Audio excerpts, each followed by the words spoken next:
ఇవాళ తీసిందని ఆఖరికి అడ్డగోలు మాటలు మాట్లాడితే చివరికి ఏమైపోయింది?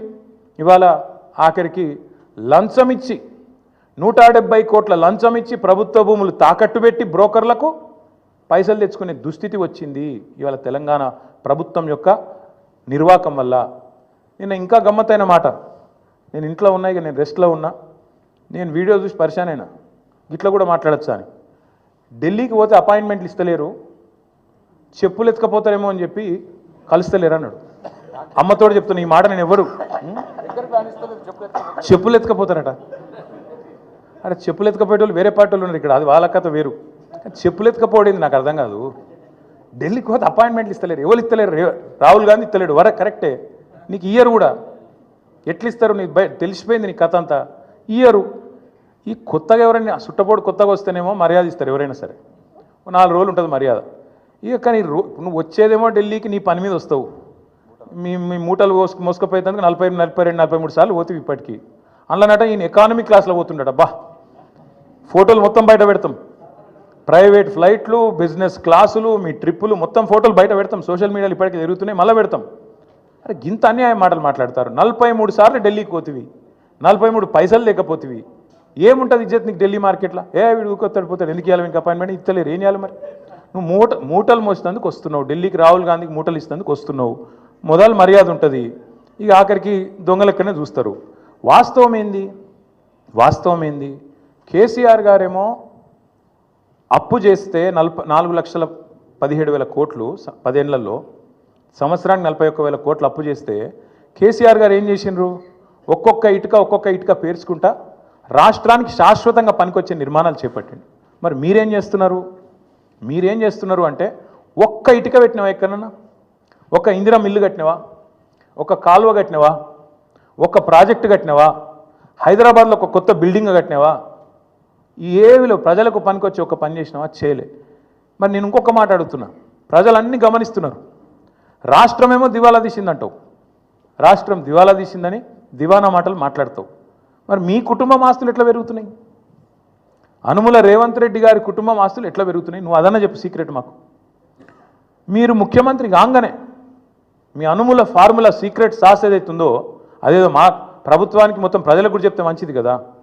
ముఖ్యమంత్రి అయిన 6 నెలల లోపలనే మీ అన్న అనుముల జగదీశ్వర్ రెడ్డి గారు 1000 కోట్ల పెట్టుబడి పెడతా అని మీతో ఒప్పందం కుదుర్చుకుంటాడు. స్వచ్ఛ బయో అనే కంపెనీ వస్తుంది, 1000 కోట్ల పెట్టుబడి పెడతాను ఆయన ముంగట్టుకొస్తాడు. మీ అల్లుడు వెంకట నరసింహారెడ్డి అనుకుంటే ఆయన పేరు, ఇంకేదో ఉన్నది పేరు, ఆయన కొన్ని వేల కోట్లతోని ఫార్మా కంపెనీ పెడతా అని చెప్పి లగచర్లకు వస్తాడు. దానికోసం నువ్వు మళ్ళీ అక్కడ మీ కొడంగల్లో రైతుల భూములు గుంజుకుంటావు. ఎక్కడికి వెళ్ళి వచ్చినాయి 1000 కోట్లు? మీ అన్నకు, మీ అల్లుడికి. మీ అల్లుడు వారి తండ్రి మీ వియ్యంకుడు మొన్ననే కదా, ఎక్కువ రోజులు కూడా కాలే, మీ వియ్యంకుడు మొత్తంగా అప్పుల్లో ఉండే కంపెనీ మొత్తం అప్పు రైట్ ఆఫ్ అయిపోయింది.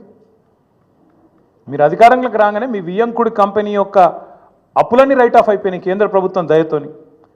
మీ జూబ్లీ హిల్స్ ప్యాలెస్ ఏదైతే ఉన్నదో ఇలా రేవంత్ రెడ్డి గారు ఎక్కడి నుంచి అయితే వర్క్ ఫ్రమ్ హోమ్ చేస్తున్నాడో 3 ఇంతలు పెరిగింది, పెద్దమ్మ గుడి దాకా వచ్చిందట, కొద్దిగా అయితే యువతలకు వస్తుందేమో.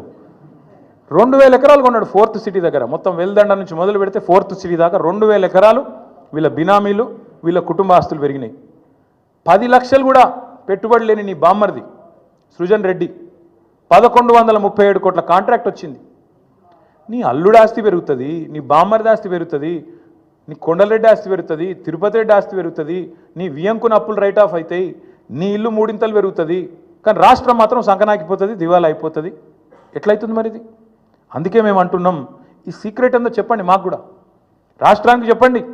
మీ అన్నదమ్ములు, మీ కుటుంబ సభ్యులు, వాళ్ళ అప్పులు, వాళ్ళ ఆస్తుల గురించి కూడా చెప్పు.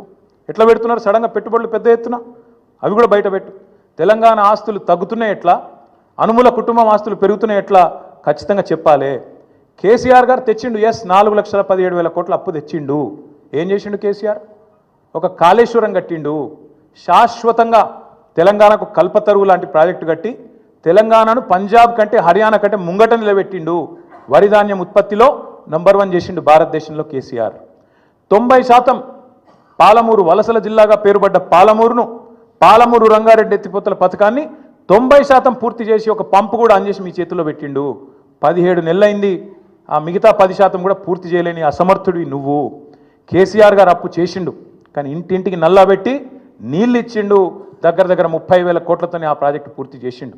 నువ్వు కనీసం ఆ ప్రాజెక్టును నడపలేకపోతున్నావు. ఎస్, కేసీఆర్ అప్పు చేసిండు. దేనికోసం చేసిండు?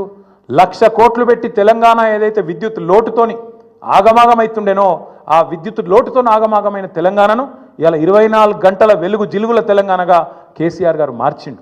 కేసీఆర్ గారు అప్పు చేసిండు. రైతు బంధు అనే పథకం పెట్టి రైతుల ఖాతాల్లో 70 లక్షల మంది రైతుల ఖాతాల్లో 73,000 కోట్ల రూపాయలు వాళ్ళ ఖాతాలు వేసిండు. కేసీఆర్ అప్పు చేసిండు. 29,000 కోట్ల రైతుల అప్పు తీర్చిండు. కేసీఆర్ అప్పు చేసిండు. 24 గంటల ఉచిత కరెంటు రైతులకు ఇచ్చి 60,000 కోట్ల వాళ్ళ భారాన్ని తాను తీసుకున్నాడు. ఎస్, కేసీఆర్ అప్పు చేసిండు. హైదరాబాద్లో 36 ఫ్లైఓవర్లు కట్టిండు. కేసీఆర్ అప్పు చేసిండు. హైదరాబాద్ మెట్రో మొదటి దశ పూర్తి చేసిండు. కేసీఆర్ అప్పు చేసిండు. ఒక అఖండమైన సెక్రటేరియట్ కట్టిండు, శాశ్వతంగా తెలంగాణ ప్రజల ఆస్తి. ఒక అద్భుతమైన 125 అడుగుల ఎత్తైన డాక్టర్ బాబాసాహెబ్ విగ్రహం పెట్టిండు. కేసీఆర్ అప్పు చేసిండు. తెలంగాణ అమరులకు అమరజ్యోతి అద్భుతమైన ఒక స్తూపాన్ని నిర్మాణం చేసిండు. కేసీఆర్ అప్పు చేసిండు. 32 మెడికల్ కాలేజీలు పెట్టిండు. 32 నర్సింగ్ కాలేజీలు పెట్టిండు. కేసీఆర్ అప్పు చేసిండు. 1022 గురుకుల పాఠశాలలు పెట్టిండు. కేసీఆర్ అప్పు చేసిండు. ఊరూరికి రైతు వేదిక కట్టిండు. ఊరూరికి నర్సరీ పెట్టిండు. ఊరూరికి డంపింగ్ యార్డ్ కట్టిండు. వైకుంఠ ధామం కట్టిండు. ప్రకృతి వనం కట్టిండు. నువ్వు పీకింది ఏంది చెప్పు? కలెక్టరేట్లు కూడా కట్టిండు. 32 జిల్లాలు కట్టిండు. నువ్వేం చేసినావు? 1,70,000 కోట్ల. నేను చెప్పమంటే ఇంకో గంట చెప్తా కేసీఆర్ ఏం చేసిండు. మీరేం చేశారు? నువ్వు రోజు కూర్చొని అందాల పోటీలు రివ్యూ చేస్తున్న పోలీస్ కమాండ్ కంట్రోల్ సెంటర్ కూడా కేసీఆరే కట్టిండు. నువ్వేం చేసినావు? ఈ 17 నెలల్లో ఒక్క రూపాయితో ఒక్క ఇటుక పెట్టి నువ్వు తెచ్చిన 1,70,000 కోట్ల అప్పుతోని ఒక్క మంచి పని ఏమైనా చేసినావా చెప్పు. అందుకే మేము అంటున్నాం. ఇంకా విచిత్రమైన మాట నిన్న నేను ఎకానమీ క్లాస్లో పోతున్నా. నేను చాలా పద్ధతిగా ఉంటున్నా. 18 గంటలు పని చేస్తున్నా. నన్ను కోసుక తింటరా అయింది. కోసుక తింటేందుకు ఏమైనా కోతాబరి మామిడికాయ అయింది నాకు అర్థం కాదు. నన్ను కోసుక తింటారా? అర్థం కాని విషయం విచిత్రం ఏంటంటే 43 సార్లు వేయిండు. ఒక ముఖ్యమంత్రి అంటాడు తుత్తనే పోతాడా? గడ్డపారలేక పోడు కదా. ఆయన ఎంబడ 100 మాగదులు, సిబ్బంది, మన్ను మశానం, ఆయన ఇంకా బ్రోకర్లు, వాళ్ళు వీళ్ళు మస్తు మంది పోతారు. 17 నెలల్లో 43 సార్లు నువ్వు ఢిల్లీకి ఎక్కే విమానం దిగే విమానం తెచ్చిందైతే ఏం లేదు. పెట్టిన ఖర్చు ఎంత? శ్వేతపత్రం విడుదల చేయి.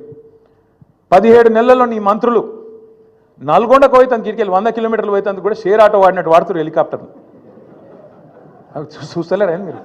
కొట్టుకుంటారు. ఇంకా భువనగిరి పోతాను, ఎమ్మెల్యేల బర్త్డేలకు హెలికాప్టర్లో పోతాను. వీళ్ళట చాలా పద్ధతిగా నడుపుతున్నారట. షేర్ ఆటో కంటే అధ్వానంగా వాడుతారు వాస్తవంగా అయితే. హెలికాప్టర్ ఉంటే తప్ప హైదరాబాద్ దాటిపోమంటుండే ఒక్కొక్క మంత్రి. ఈ ఎకానమీ క్లాస్ అంటాడు ముఖ్యమంత్రి. నువ్వు ఎక్కే విమానం దిగే విమానం మేము చూస్తలేమా? అరే ప్రైవేట్ ఫ్లైట్లు, జల్సాలు, 7 విదేశీ యాత్రలు, మీ మంత్రుల హెలికాప్టర్ ట్రిప్పులు విడుదల చేయి, శ్వేతపత్రం విడుదల చేయి. అందుకే అంటున్నాం, అక్కసు వెళ్ళగక్కిన ముఖ్యమంత్రి గారు ప్రభుత్వ ఉద్యోగుల మీద. వాస్తవం ఏంది? ఉద్యోగుల వల్ల దివాలా తీసిందని చెప్పి ఇలా నువ్వు దిక్కుమాల ప్రచారం చేస్తున్నావు. కష్టపడుతున్న ఉద్యోగస్తులను అవమానించే ప్రయత్నం చేస్తున్నావు. వాళ్ళ కోరికలు గొంతమ్మ కోరికలు అంటున్నావు. నువ్వే కదా చెప్పింది.